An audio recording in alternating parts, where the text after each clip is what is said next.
Good morning, everyone. How are we doing today? Just continuing our trend of daily updates. Again, getting up, drinking coffee, reading the financial news, and taking some notes for you. So, first up today, we have the U.S. weekly jobs claims, which actually came in at a pretty low number, actually dropped, reported 203,000 claims. You do got to remember that this was the Thanksgiving week. Thanksgiving obviously moves around each year, so it's kind of a noisy number. 1 point does not make a trend. However, I do think it sort of validates this channel's theme that 2020 is going to be okay. No recession, consumers fine. Even into a slowing economy, we still have a strong job market. So again, when you think about the strong job market leads to strong consumers lead to home purchases and the like. So again, I don't see a recession in 2020. Next up, we are 10 days away from the tariffs going into effect on December 15th. If our memory serves, it's on $150 billion of Chinese imports. It's really, for the first time, aimed at consumer goods and electronics. If you remember earlier this week, you saw some pretty strong negotiation, I think, where we basically said a deal's not close, and then the very next day a deal's close. So it's kind of interesting to see what's going on. Um, you have to imagine that something gets done. Neither country, if you just look at the data from the last year, is benefiting from these tariffs. So there's no quote unquote winner. Um, both sides are hurting, and it's really putting a damper on global economy. So it would certainly be nice to get something done. I would hope for more than just a skinny deal that kind of teases out a headline in the paper. But we will see. Lots of stuff still going on, and we're 10 days away, so it'll be interesting. Next up, I saw that Target is going to be opening a small footprint store in Times Square, which is, I don't know, an interesting idea. I assume that lease is going to be ridiculously high. And, I'm just wondering, I'm guessing they're going to be selling goods and stuff to tourists who need, umbrellas if it's raining or water or something. I don't know. Just curious what you think, right? We've been hearing about retail all this time kind of struggling, so they're going from big stores to small footprints, which makes sense. We talked about Nordstrom's the other day leasing out space. Macy's was brought up on this channel by a listener talking about Sephora. So it's just, it's interesting to see the retail landscape evolve. So what do you think about Target opening a small footprint store in Times Square? I guess it's hard to get same day shipping if you're in Times Square, so from Amazon. So maybe it makes sense that they focus on that crowd. Plus, just imagine how many pictures they're going to be in just from tourists taking photos. So I guess it makes sense. Next up, have you heard about this digital tax? First brought by France, and now the UK is making noise that they want to do it.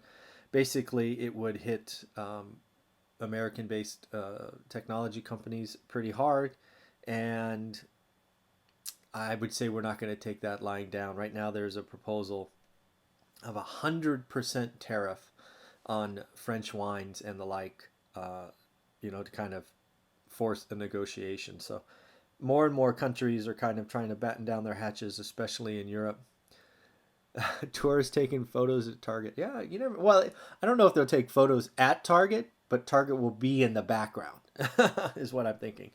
So it's interesting to see that there are more and more countries looking to raise taxes or tariffs on items, from other countries, and when that's done, the former country retaliates. So this, global trade market is getting more congested and interesting, and just goes back to the fact that I think the U.S., over the next decade, probably does more manufacturing than it does today. I don't think probably. I think we will, which is just going to be one of the results of all this, foreign changes. So next up, read about a couple of articles actually about what real estate investors or real estate agents and brokers are thinking about the decade of 2020. A couple of things struck me. First off, I had my daughter's a millennial, and did you know that the oldest millennial is 39? I had no idea. I mean, I that's 39. Wow, that's crazy. Anyways, it talked about first-time buyers, basically millennials being the prime buyers, heading into the next decade. Basically, baby boomers and Gen Xers giving up the mantle. So it's interesting to see that transition in 2020, where the millennial buyer will be the predominant player of entry level homes and the like. So just generations and life goes on, and those things happen. The other thing that they're saying is baby boomers and Gen Xers are likely going to age in place. Right? We have very low fixed rate debt. We will choose to tweak, update our existing homes versus being enamored with the next new build, which is a big change. Historically speaking, again, looking at history, people would sell one home and upgrade to the newer, next, bigger one.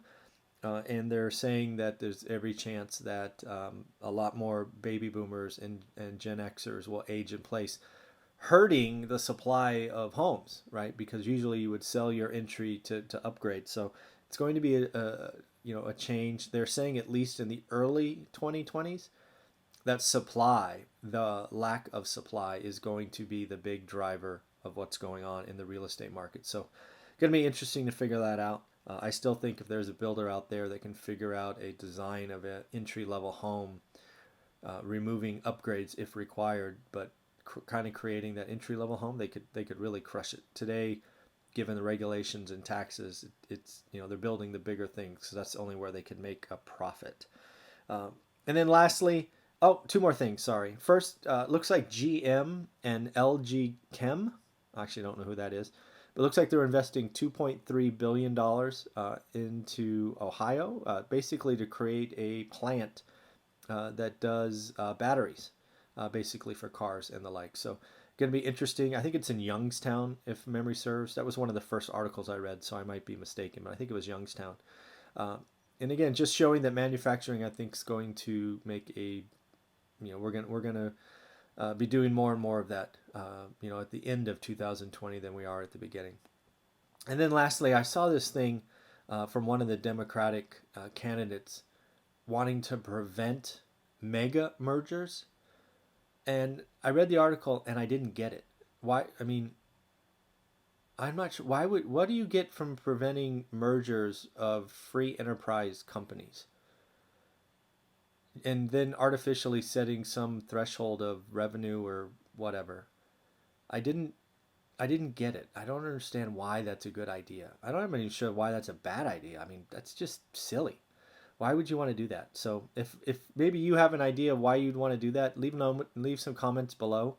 But I don't understand why you'd want to prevent two large companies from merging. I mean, if one's going to merge with the other for economies of scale, maybe that's it. Maybe this individual sees big companies merging hurting employees, maybe, right? Redundancies, layoffs, things like that. Maybe that's what they're doing, but that wasn't in the article, so I'm just guessing.